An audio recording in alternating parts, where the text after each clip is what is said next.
क्या सिर्फ पूजा करने से भगवान मिलते हैं या कुछ और भी है? क्या हर इंसान, चाहे वो कैसा भी हो, भगवान तक पहुंच सकता है? आज हम जानेंगे नवधा, भक्ति क्या है और कैसे यह जीवन बदल सकती है। भक्ति ही एक ऐसा साधन है जिसको सभी सुगमता से कर सकते हैं और जिसमें सभी मनुष्यों का अधिकार है।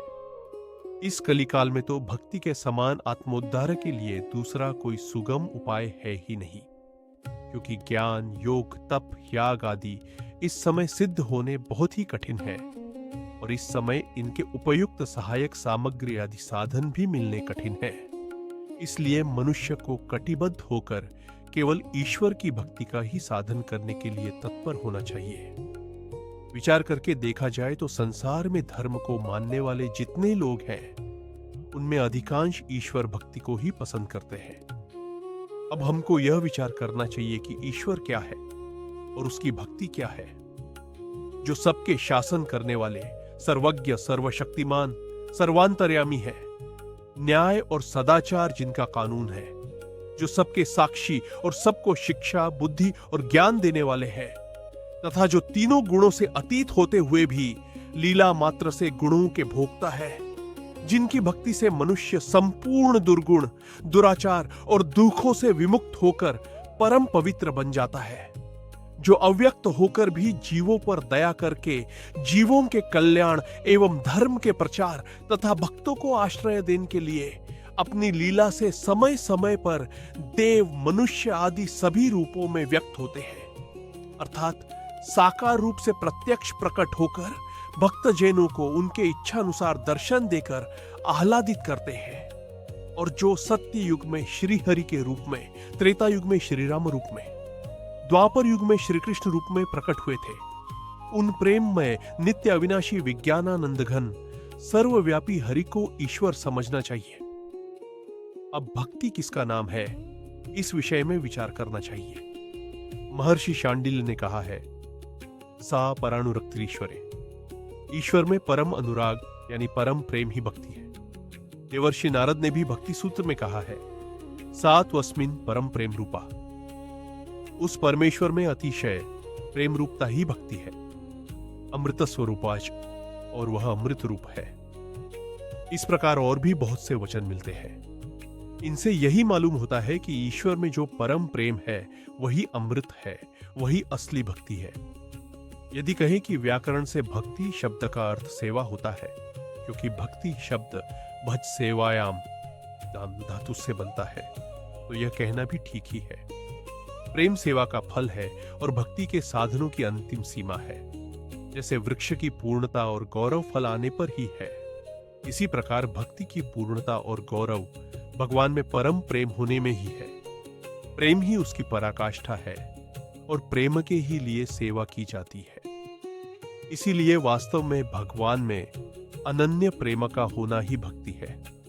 यद्यपि ईश्वर की भक्ति में सभी जीवों का अधिकार होना ही न्याय युक्त है, क्योंकि हनुमान, जाम्बवंत, गजेंद्र, गरुड़, काकाभूषुंडी और जटायु आदि पशु पक्षी भी भगवान की भक्ति के प्रताप से परम पद को प्राप्त हुए हैं, परंतु मनुष्यातिरिक्त पशु पक्षी आदि में ज्ञान और साधन का अभाव होने के कारण वे ईश्वर भक्ति कर नहीं पाते। इसलिए शास्त्रकार ईश्वर भक्ति में मनुष्यों का अधिकार बतलाते हैं। ईश्वर की भक्ति में आयु और रूप का तो कुछ भी मूल्य नहीं है। विद्या, धन, जाति और बल ये भी मुख्य नहीं है, एवं सदाचार और सद्गुण की तरफ भी भगवान इतना ख्याल नहीं करते। वे केवल प्रेम को ही देखते हैं। किसी कवि ने कहा भी है, व्याधस्य चरणम ध्रुवस्य छवयो, विद्या गजेंद्रस्य काका जातिर्विदुरस्य, यादव पतेरुग्रस्य किम पौरुषम, कुब्जाया कमणीय रूपमधिकम किम तत्सुदाम्नो धनम, भक्त्या तुष्यति केवलम, न च गुणैर भक्ति प्रियो माधवा। व्याध का कौन सा अच्छा आचरण था? ध्रुव की आयु ही क्या थी? गजेंद्र के पास कौन सी विद्या थी? विदुर की कौन उत्तम जाति थी? यादवपति उग्रसेन का कौन सा पुरुषार्थ था? उपजा का ऐसा क्या विशेष सुंदर रूप था? सुदामा के पास कौन सा धन था? भक्ति प्रिय माधव तो केवल भक्ति से ही संतुष्ट होते हैं, गुणों से नहीं। सदाचार और सद्गुण तो उस भक्त में भक्ति के प्रभाव से अनायास ही आ जाते हैं। इसलिए ईश्वर की भक्ति में सदाचार और सद्गुणों की भी इतनी प्रधानता नहीं है।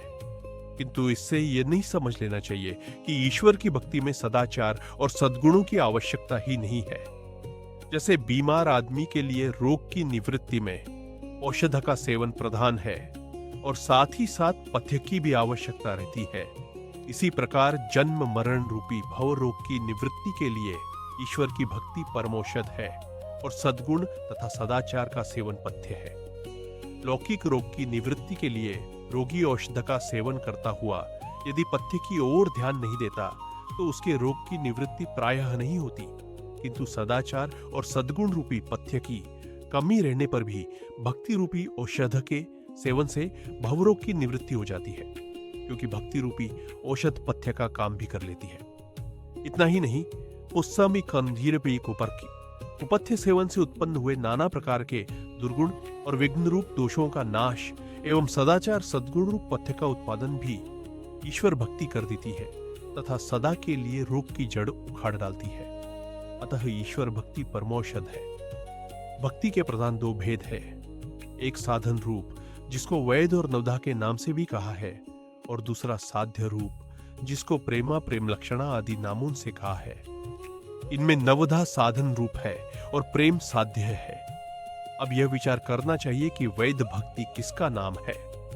इसके उत्तर में यही कहा जा सकता है कि स्वामी जिससे संतुष्ट हो उस प्रकार के भाव से भावित होकर उसकी आज्ञा के अनुसार आचरण करने का नाम वैद भक्ति है। शास्त्रों में उसके अनेक प्रकार के लक्षण बतलाए गए हैं। तुलसीकृत रामायण में शबरी के प्रति भगवान श्री रामचंद्र जी कहते हैं, प्रथम भगति संतन कर संगा, दूसरी रति मम कथा प्रसंगा। गुरपद पंकज सेवा तीसरी भगति अमान, चौथी भगति मम गुण गन करई कपट तजिगान। मंत्र जाप मम दृढ़ विश्वासा, पंचम भजन सो वेद प्रकाशा। छठ दम सील बिरति बहु कर्मा, निरत निरंतर सज्जन धर्मा। सातवां सम मोहि मय जग बेखा, मोते संत अधिक करि लेखा।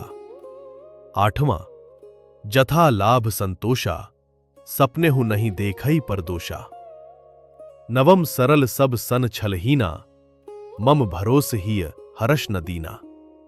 तथा श्रीमद् भागवत में भी प्रहलाद जी ने कहा है, श्रवणम कीर्तनम विष्णोः, स्मरणम पाद सेवनम, अर्चनम वंदनम दास्यम, सख्यमात्म निवेदनम। भगवान विष्णु के नाम, रूप, गुण और प्रभाव आदि का श्रवण, कीर्तन और स्मरण तथा भगवान की चरण सेवा, पूजन और वंदन एवं भगवान में दास भाव, सखा भाव और अपने को समर्पण कर देना, ये 9 प्रकार की भक्ति है। इस प्रकार शास्त्रों में भक्ति के भिन्न भिन्न प्रकार से अनेक लक्षण बतलाए गए हैं, किंतु विचार करने पर सिद्धांत में कोई भेद नहीं है।